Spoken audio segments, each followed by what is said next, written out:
Hi folks, I'm Ashraf Ingora. I'm a language and soft skill trainer, life business and parenting coach. English breakfast with Ashraf में आज हम future continuous tense का अध्ययन करेंगे।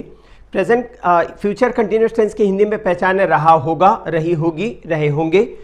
जो continuous का sense के लिए वर्ब प्लस आईएनजी लगेगा। कंटिन्यूअस 6 होते हैं एक्चुअली, प्रेजेंट पास्ट और फ्यूचर के कंटिन्यूअस और प्रेजेंट पास्ट और फ्यूचर के परफेक्ट कंटिन्यूअस टेंस। तो इसकी हिंदी में पहचान जैसे रहा होगा तो गागेगी के लिए शैल और विल लग जाएगा, होना के लिए बी लगेगा। तो हेल्पिंग वर्ब क्या होगी? Shall be, will be plus verb plus ING plus object. Subject plus shall be, will be plus verb plus ING plus object. तो रहा होगा, रही होगी, रहे होंगे, लेटा होगा, बैठा होगा, सोया होगा, पड़ा होगा। ये इसकी हिंदी में पहचान है। फॉर्मूला देखें, सब्जेक्ट प्लस शैल बी और will be plus verb plus ING plus object. इस तरह से एग्जांपल है, she will be cleaning the room, वह कमरे को साफ कर रही होगी। Negative sentences, they were playing cricket, sorry they will be playing cricket, वे क्रिकेट खेल रहे होंगे। तो इस तरह से ये जो फॉर्मेशन हुआ प्रेजेंट फ्यूचर कंटिन्यूअस टेंस के दो एग्जांपल हो गए।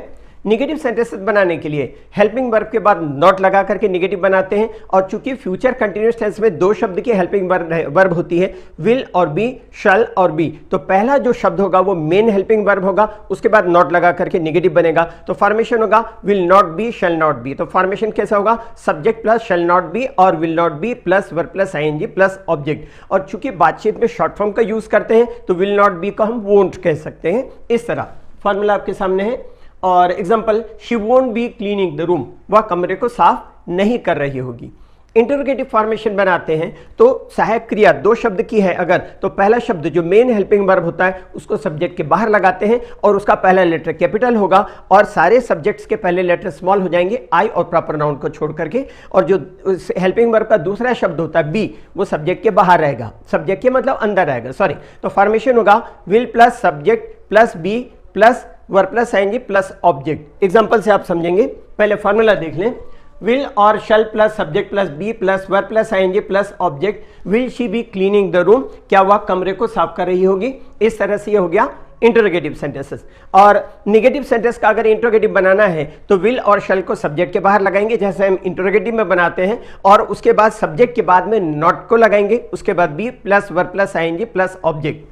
और अगर मान लीजिए बोलचाल में शॉर्ट फॉर्म का यूज करते हैं तो विल नॉट का शॉर्ट फॉर्म वोंट और शैल नॉट का शॉर्ट फॉर्म जनरली यूज करने की जरूरत नहीं पड़ती, वोंट कॉमन यूज होने लग गया, उसको सब्जेक्ट के बाहर लगाएंगे और उस तरह से इंटरोगेटिव बनेगा फॉर्मेशन। एग्जांपल से समझे इसको, विल और shall plus subject plus not plus be plus verb plus ING और प्लस ऑब्जेक्ट, या वोंट और shall plus subject plus be plus verb plus ING plus object. Won't she be cleaning the room, will she not be cleaning the room भी कह सकते हैं, लेकिन short form का use करते हैं बातचीत में तो हम यूज करेंगे won't she be cleaning the room.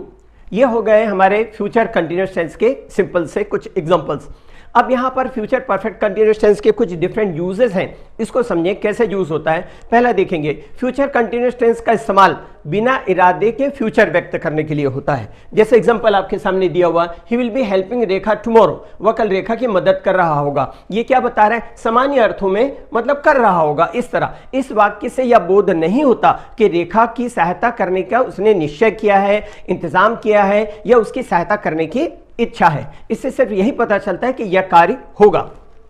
दूसरा देखिएगा, बी में दूसरा इसका फ्यूचर कंटिन्यूअस और प्रेजेंट कंटिन्यूअस टेंस में कुछ समानता है लेकिन इनमें कुछ अंतर भी है। प्रेजेंट कंटिन्यूअस टेंस का इस्तेमाल प्लानिंग के मुताबिक कोई कार्य के करने, भविष्य में होने वाले कार्य के लिए किया जाता है, जबकि फ्यूचर कंटिन्यूअस टेंस से ऐसा कोई भाव व्यक्त नहीं होता। यहाँ पर आपके सामने जो एग्जांपल है उससे बात क्लियर हो जाएगी। I am seeing Ravi tomorrow, मैं रवि से कल मिल रहा हूं, मतलब मैंने मिलने का प्लान किया है, रवि को बोला है मैं तुमसे कल मिलूंगा। इस तरह दूसरा, I will be seeing Ravi tomorrow, मैं कल रवि से मिलूंगा। दोनों का अर्थ लगभग सिमिलर है लेकिन दोनों में डिफरेंस ये है, मिल रहा हूं अर्थात मिलने का सोचा हूं कि मैं मिल लूं। इस तरह से और इसके बाद देखें, प्रायः बहुत से फॉर्मेशन ऐसे मिलेंगे जहां यह प्रेजेंट या फ्यूचर किसी भी बनावट का इस्तेमाल कर सकते हैं, उनमें सिमिलैरिटी रहती है, अंतर पता नहीं चलता। आपको एग्जांपल से समझ में आएगा। He will be taking his examination next year, he will be taking his exam, take मतलब लेना और टेक मतलब देना, दोनों होता है। He will be taking his examination next year और he is taking his examination next year, next month, वह अगले महीने परीक्षा देगा या वह अगले महीने परीक्षा दे रहा है, मीनिंग दोनों की लगभग सिमिलर सी है इस तरह के कंस्ट्रक्शन में। कुछ और कंस्ट्रक्शन देखें, future continuous and will plus infinitive without to, मतलब विल प्लस जो हम फ्यूचर इंडेफिनिट टेंस का यूज करते हैं, भविष्य में किसी कार्य का इरादा होता है, इरादा का भाव व्यक्त होता है, तब फ्यूचर कंटिन्यूअस टेंस से भविष्य में कोई कार्य बिना इरादे होने का भाव व्यक्त होता है। देखिए फ्यूचर में हम क्या करते हैं, फ्यूचर कंटिन्यूअस और विल प्लस इंफिनिटिव जो है इसमें अंतर को देखेंगे। यहां पर एक एग्जांपल पहले मैं बता दूं, उसके बाद समझ में आएगा। देखिएगा, I'll write to Mr. Shafiq and tell him about Naveen's new house। इसका मतलब क्या हुआ, I'll write से इरादे का बोध हो रहा है जो किसी व्यक्ति की इच्छा को व्यक्त करता है, मतलब हमने फ्यूचर इंडेफिनिट टेंस का यूज किया, यहां इरादे का भाव व्यक्त हो रहा है। और अगर हम फ्यूचर कंटिन्यूअस टेंस का यूज करेंगे, अगर मैं यहां पर इसी सेंटेंस में कहता हूं आई विल बी राइटिंग, तो इससे एक साधारण रूटीन का भाव व्यक्त होता है जिसका नवीन के घर से कोई लेना देना नहीं। तो फॉर्मेशन है श्री शफीक को, मैं श्री शफीक को लिखूंगा और नवीन के नए घर के बारे में बताऊंगा, ये मेरा इरादा है, ऐसा ये भाव है। और फ्यूचर का यूज करेंगे अगर फ्यूचर कंटिन्यूअस टेंस का, आई विल बी राइटिंग, इस तरह से, तो यहां पर वो भाव व्यक्त नहीं होता। उसी तरह से एक और एग्जाम्पल आगे, एक और सिचुएशन देख लें।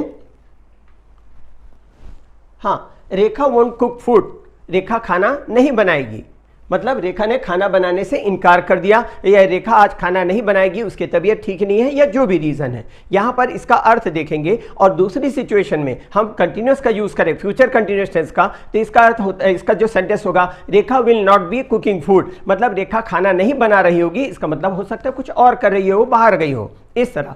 तो कहीं कहीं पर दोनों की सेंटेंसेस में समानता होती है, कहीं कहीं पर मीनिंग बिल्कुल डिफरेंट निकलती है, इस तरह से। आगे देखें, will plus infinitive without to, जो कि हम फ्यूचर इंडेफिनिट टेंस में इस्तेमाल करते हैं, shall will plus infinitive without to, मतलब first form of the verb जिसको बोले। इससे इन्विटेशन, रिक्वेस्ट या कमांड का बोध होता है, जबकि फ्यूचर कंटिन्यूअस टेंस है ऐसा कोई भाव व्यक्त नहीं होता। एग्जांपल से समझिए। हाँ, विल यू हैव कॉफी, यहां पर क्या पता चल रहा है, इन्विटेशन का बोध हो रहा है, क्या आप कॉफी लेंगे, इन्विटेशन का बोध हो रहा है। Will you help me to lift this box, क्या आप इस बॉक्स को उठाने में मेरी मदद करेंगे, तो यहां पर क्या निकल रहा है अर्थ इसका, रिक्वेस्ट का बोध हो रहा है। तीसरा, will you work in this room, यहां पर क्या आप इस कमरे में काम करोगे, क्योंकि यहां पर मुझे डिस्टर्ब हो रहा है, आप इस कमरे में काम करें, ऐसा कोई भाव व्यक्त हो रहा है। आप देखें, will you work in this room, इसे कमांड का बोध होता है। एक्चुअली क्या होता है, जो भी स्टूडेंट्स हैं या जो भी है इंग्लिश बोलना सीखना चाहते हैं, वो वीडियोस देखते हैं और उनको लगता है कि जैसा जैसा बताया गया वैसा वैसा करते जाने से इंग्लिश बोलना आएगा, और कभी कभी सही जानकारी न मिलने से उनको निराशा भी होती है, यार इंप्रूवमेंट नहीं हो पाई। इस तरह कैसे अपनी फ्लुएंसी इंप्रूव करना है, उसके लिए सिंपल सा तरीका मैंने और भी वीडियोस में बताया। पहला काम आपको ये करना है कि मेरे जो वीडियोस है उसको उसी क्रम में देखना है।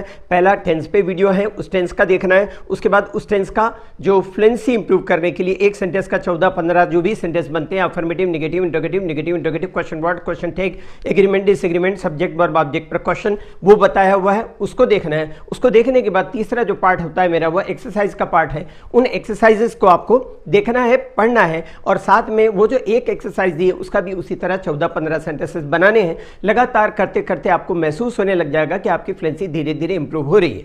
जो प्रॉब्लम्स आएंगे उसके अलावा वो 2 प्रॉब्लम आते हैं। एक तो वोकेबुलरी आपको जरूरत पड़ेगी, ग्रेजुअली आपको वोकेबुलरी इंप्रूव करना है। उसके लिए आप कोई अच्छी डिक्शनरी कंसल्ट करें, गूगल से भी आप देख सकते हैं, और जनरली लोगों के पास मोबाइल है, वर्ड ढूंढने में कोई परेशानी नहीं होती। दूसरी परेशानी ये होती है कि किससे बात करें। तो अगर कोई बात करने वाला नहीं मिलता तो कैसे इंप्रूव करें, बिना बात के फ्लुएंसी कैसे इंप्रूव करेंगे, बिना माहौल मिले फ्लुएंसी कैसे इंप्रूव करेंगे, उसका भी एक उपाय है। बिना माहौल मिले भी आप अपनी फ्लुएंसी इंप्रूव कर सकते हैं। दिन भर में थॉट्स आते हैं, 40 से 70 हज़ार तक थॉट्स आते हैं, वो उस लैंग्वेज में आते हैं जो मदर टंग हम बोलते हैं, उस लैंग्वेज पर। जब आप इंग्लिश में डायरेक्ट सोचेंगे, शुरुआत में आपको रिमाइंड करना होगा, नहीं यार इंग्लिश में सोचना है, धीरे धीरे होगा कि आप इंग्लिश में थॉट्स आने लगेंगे, और उसको सीधे इंग्लिश में सोचिए। जब आप सीधे इंग्लिश में सोचेंगे तो बहुत सारी डिफिकल्टीज आएंगी, स्पेशली सेंटेंसेस के कंस्ट्रक्शन में, कि इस तरह का सेंटेंस कैसे कंस्ट्रक्ट किया जाए। बहुत सारे ऐसे फॉर्मेशन, जैसे कुछ तो बीमारी, कुछ कमजोरी के कारण वह चल नहीं सकता, is not able to walk, very simple, कुछ तो है, तो आपसे सेंटेंस बन जाएगा अगर आपको इस शब्द की प्रॉपर मीनिंग, सही मीनिंग पता है तो। सिमिलरली, दुश्मनों को कौन कहे या दोस्तों को कौन कहे मेरे सगे भाई ने मेरी मदद नहीं की, कौन कहे या दोस्त तो दूर रहा, या दोस्त तो दोस्त, ये ऐसा वर्बली ट्रांसलेशन नहीं होते, इनके शब्दार्थ ना होकर के भावार्थ होते हैं। तो वो जो प्रॉब्लम्स आते हैं उनके सॉल्यूशंस मेरे पास है, वो ये सॉल्यूशन है इस बुक के रूप में। इस बुक में सारी varieties of the sentences with formula दी हुई हैं। एक लेमैन भी इसको पढ़ेगा तो उसके थ्रू वो हर सेंटेंस बना पाएगा जहां उसको डिफिकल्टी जाती है। दूसरी इसमें एक और खास बात है, वह है डिस्कोर्स मार्कर, जो मैंने इन 33 सालों का एक्सपीरियंस है, 7 किताब लिख चुका हूं, छत्तीसगढ़ का अकेला व्यक्ति जो 7 किताबें लिखा हूं, तो वो सारा के सारा अनुभव का एक निचोड़ है डिस्कोर्स मार्कर के रूप में, जो डिस्कोर्स मार्कर पूरी दुनिया की किसी बुक में नहीं है। बात बड़ी जरूर लग सकती है, लेकिन कंपाइलर जो होता है, ऑथर जो होता है, वो ऑथर प्लस कंपाइलर होता है, स्पेशली लैंग्वेज का ऑथर जो।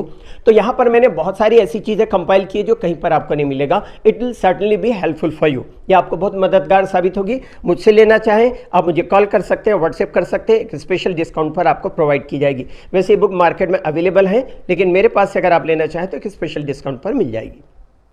इंग्लिश के लिए आप मेरे channel English breakfast with Ashraf and soft skill के लिए Ashraf the mover and shaker को लाइक, शेयर एंड सब्सक्राइब करें। कमेंट सेक्शन में कमेंट करें, बेल आइकॉन प्रेस करें और मेरी बुक जरूर पढ़ें। Thanks for watching.